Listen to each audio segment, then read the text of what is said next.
Assalamu alaikum. Top economists urge U.S. to return Afghanistan's frozen assets. Washington. Several dozen prominent U.S. and international economists urged the United States Wednesday to hand over to Afghanistan $7 billion in central bank reserves frozen when the Taliban seized control of the country nearly 1 year ago.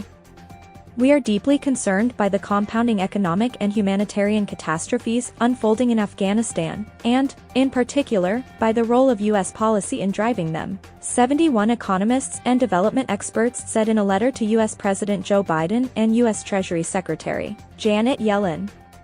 Without access to its foreign reserves, the Central Bank of Afghanistan cannot carry out its normal, essential functions, they wrote. Without a functioning central bank, the economy of Afghanistan has, predictably, collapsed.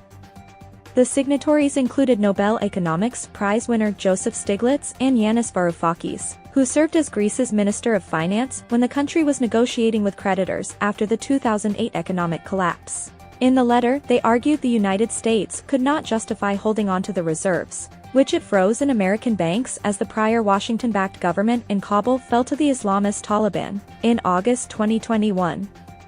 The economists said that the plunge in economic activity and the sharp cuts to foreign aid by previous supporters of the country after the U.S. military withdrawal had sent the Afghan economy into a tailspin. 70% of Afghan households are unable to meet their basic needs, they wrote. Some 22.8 million people, over half the population, face acute food insecurity, and 3 million children are at risk of malnutrition. This is worsened by the refusal of the United States to return to the Afghan Central Bank the $7 billion in foreign exchange reserves, as well as $2 billion blocked by Britain, Germany, and the United Arab Emirates, they said.